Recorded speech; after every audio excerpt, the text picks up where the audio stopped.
Hi, I decided to make this video because I often get asked about creativity and when or how I started painting. I've always painted since I can remember, really. My fascination has always been about color, but I do believe you can lead a creative life without ever touching a paintbrush. Creativity is about what you can create, from dancing to cooking, going through art, sculpture, knitting, and so on. Art is the way I connect with my creativity. However, I'm convinced that creativity means completely different things to each one of us. I'm pretty sure that if you clicked on this video is because you already have a passion. And if you don't have any idea what your thing could be, just ask yourself, what makes you feel alive? What is the new thing you want to try? In this video, I'm going to talk about creativity in general. I'll often use art as an example, but really you can apply all my tips to any craft. So you want to be creative, or even more creative, and that's fantastic news.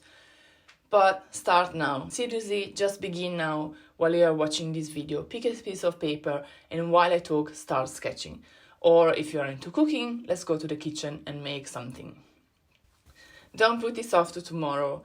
The moment you start giving your time to something you are interested into is the moment you become passionate about it because you'll get good at it. I love painting, art, design, and most of all, colors. You definitely have your own thing. Your creativity is unique to you. Comparison is a creative killer, so focus on yourself and what you can do. Don't look at where I am with my craft or where your friends are with their own. Focus on yourself.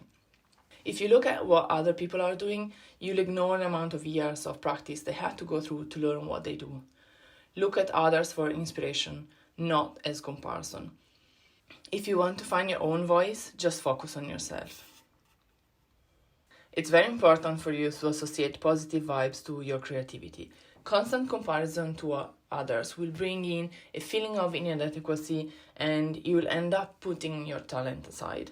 If you focus on the good stuff, like how much you connect with yourself when you create, or how much you value this time with yourself, or even the positive comments you get from people you love, then you'll be able to associate a positive feeling to your practice. For me, if I have an unproductive day in the studio, which sometimes happens and it's part of the process, I try to focus on all the beautiful paintings I've sold so far, or on the feeling of freedom I get from painting.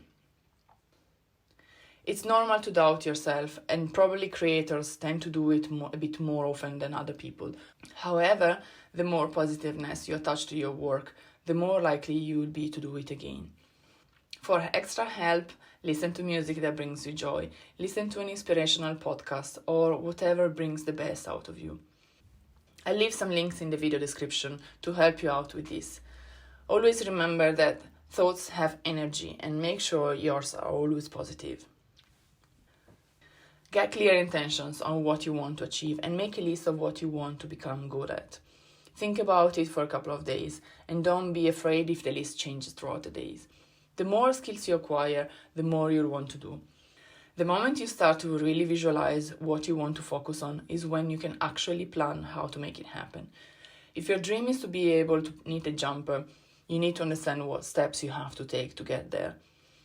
I only made a really long, ugly scarf when I was young, so definitely this doesn't qualify me as an expert, but I'd assume that making a jumper requires some more advanced skills and you should learn the basics first. If you like drawing, then practice lines on old sketches or simply a new page of your sketchbook. Practice the simple details that make your passion. For me, it's always been about colors, gradients, and I've been practicing this a long time, so I now know what works and what doesn't. Practice the simple elements. If you don't practice it, you never get better at it. So by trying different things and understanding what works for you and what doesn't is something that is really important. But before you get there, make sure you create a clear and achievable path for yourself. Focus on the process and not on the outcome, because at the start you have to fall in love with the process. Celebrate all the small achievements and focus on what you'd like and what you want to do. Really, don't worry too much. Do what you enjoy. Focus on dedicating time to your creativity and love, accept, and forgive yourself. Creativity, like anything else you'll do in life, requires practice. But don't stress over it. It's not the end of the world if you use up a little bit more of extra paint. It's more important to see constant progress day by day rather than going in for a 12-hour session once every 2 months. Don't spend too much time in one session trying to perfect something. Give yourself a short amount of time and limit your creative sessions, but try to stick to it each day. If you followed my February art challenge this year or over the past years, you probably witnessed all the experiments I've tried. And as a daily practice, I only allow myself in the studio for 30-45 minutes before work. During the challenge, I force myself to try new things, new colors, new techniques. February always brings a lot of fresh ideas that then I tend to reuse throughout the rest of the year, all by half an hour commitment. Keeping track of time will help you build up your own rhythm and teach you how to develop your own style. This will allow you to experiment more rather than have just your focus on the fine details. Keep it loose and messy, create as you go, and have fun experimenting with different styles. Do whatever you want for those 10-15 minutes. Don't worry about the details. A lot of beautiful things can really happen when you just give yourself the creative freedom. No stress or boundaries, and it becomes a really fun thing to do. It's more important for you to train your brain into noticing your progress. Also, the greatest artists had to learn how to hold the pencil. If you are someone that needs extra motivation, find an art buddy or someone to share your passion with. Or you can host a night with your friends and make it all about art. Or you can take a class.